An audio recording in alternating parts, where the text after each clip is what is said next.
Halo, aku Chris. Poppy and Christian segera dimulai. Ciciri.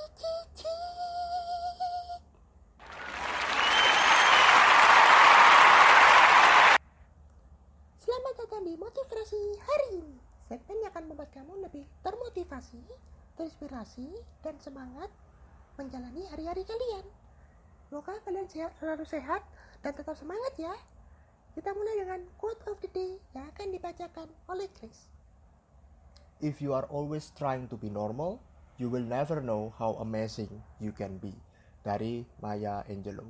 Kalau Sobat Boci selalu berusaha untuk menjadi normal, maka Sobat Boci tidak akan pernah tahu betapa luar biasanya potensi-potensi yang bisa dikembangkan dalam diri Sobat Boci.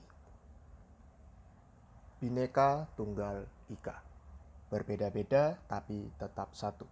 Itulah semboyan negara kita yang sering diulang-ulang untuk Sobat Boci hafal saat pelajaran pendidikan Pancasila dan Kewarganegaraan atau PPKN.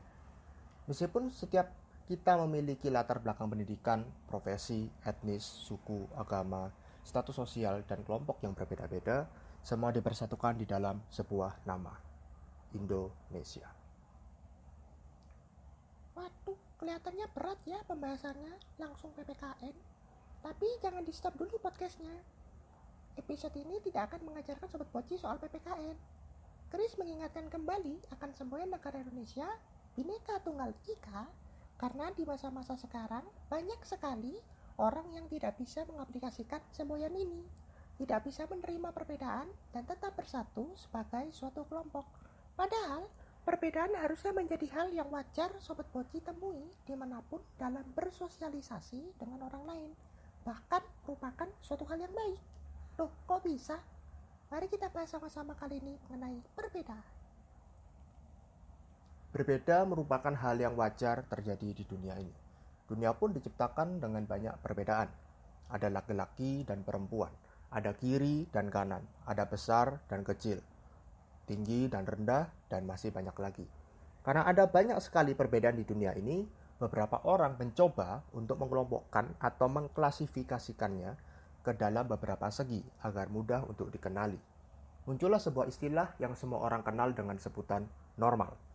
Hal-hal yang di luar kelompok normal ini biasa disebut dengan abnormal atau tidak normal.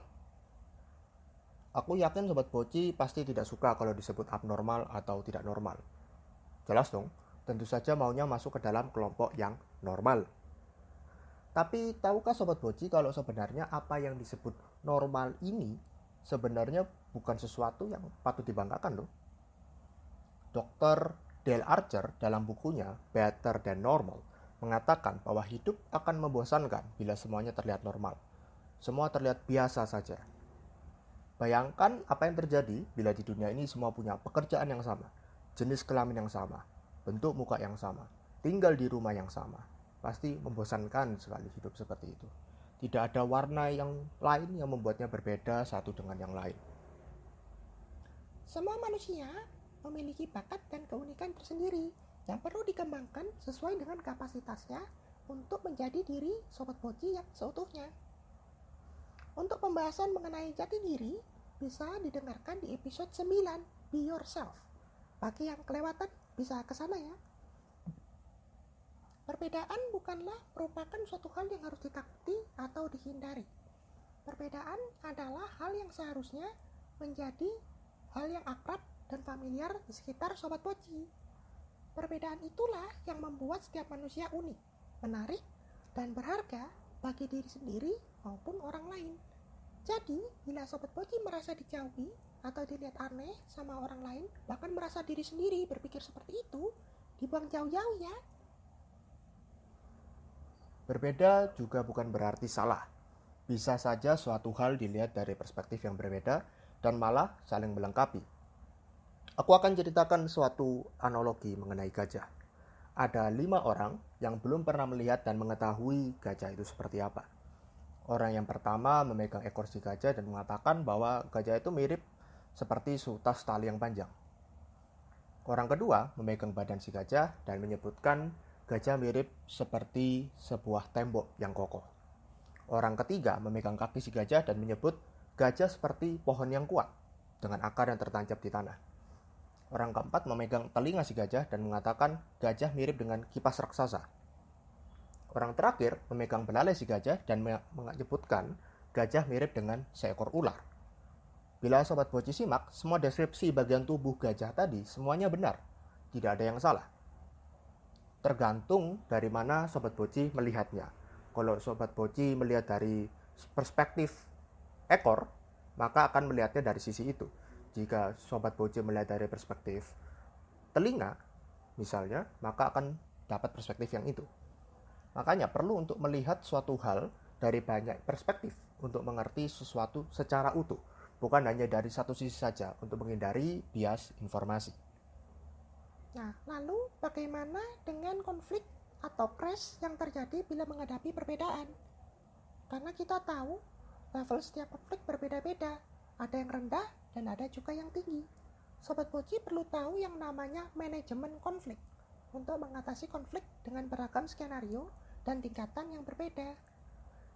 Berdasarkan Thomas Kilmann Conflict Mode Instrument atau TKI, manajemen konflik dibagi menjadi 5, yaitu kolaborasi, kompetisi, menghindari, akomodasi, dan kompromi. Perlu Sobat Boci ketahui bahwa kelima manajemen konflik ini tidak ada yang benar atau salah. Semuanya kembali ke orang yang bersangkutan, perspektif secara subjektif, dan bergantung pada sikon tertentu. Chris akan membahasnya satu persatu. Kolaborasi berarti bekerja sama dengan orang lain untuk mencari sebuah solusi dalam menyelesaikan masalah. Diharapkan solusi yang didapat mampu menyenangkan semua pihak, atau istilahnya win-win. Kolaborasi ini bisa dilakukan untuk sesuatu yang goalnya jangka panjang. Misal Sobat Boci bekerja dalam sebuah kelompok selama 1 semester, 6 bulan. Perlu menjaga hubungan satu sama lain agar proyek atau tugas ini berjalan sampai akhir. Berikutnya mengenai menyelesaikan konflik atau masalah dengan kompetisi. Berarti berusaha mengejar suatu target dengan tidak memerdulikan atau tidak mementingkan kepentingan atau mengorbankan kepentingan orang lain. Ini merupakan kebalikan dari cara sebelumnya, yaitu kolaborasi. Bila Sobat Boci mau menyelesaikan suatu masalah dan hanya mengharapkan hasil akhirnya saja yang baik, Sobat Boci bisa mencoba kompetisi. Yang ketiga, menghindari konflik bertujuan untuk mengesampingkan masalah dan menjauh dari situasi yang tidak diinginkan. Cara ini bisa dilakukan bila Sobat Boci merasa aman untuk menunda masalah tersebut atau Sobat Boci tidak terlalu memikirkan hasil akhir. Misal Sobat Boci di pekerjaan kurang suka dengan perilaku seseorang di tempat kerja. Karena rekan kerja tersebut tidak terlalu berkaitan dengan pekerjaan Sobat Boci, apalagi mempengaruhi produktivitas Sobat Boci dalam bekerja, maka masalah atau konflik itu bisa saja dihindari. Akomodasi berarti mengalah atau berkorban untuk memuaskan salah satu kepentingan. Win-lose istilahnya. Ini biasa dilakukan kalau Sobat Boci mau menjaga hubungan baik dengan pihak tertentu, tetapi tidak peduli dengan hasil akhir. Contoh mudahnya adalah mengiyakan keinginan atasan untuk pergi bersama-sama ke suatu tempat yang sebenarnya Sobat Boci kurang terlalu suka. Karena supaya menjaga hubungan baik saja, semacam etika begitu, maka Sobat Boci iyakan, meskipun tidak suka. Yang terakhir adalah kompromi. Hal ini dilakukan untuk mendapatkan solusi jangka pendek atau suatu masalah maksudnya yang bersangkutan ingin pindah membahas masalah lain yang mungkin lebih penting dan mendesak.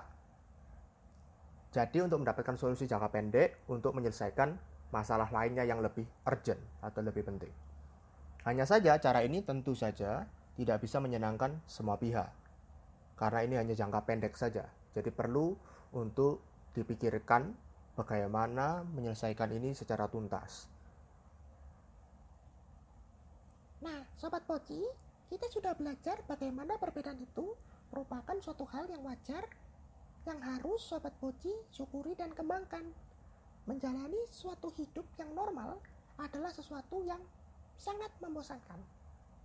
Berani beda merupakan suatu hal yang perlu dilakukan apabila Sobat Boci berada di posisi yang benar dan tujuannya baik.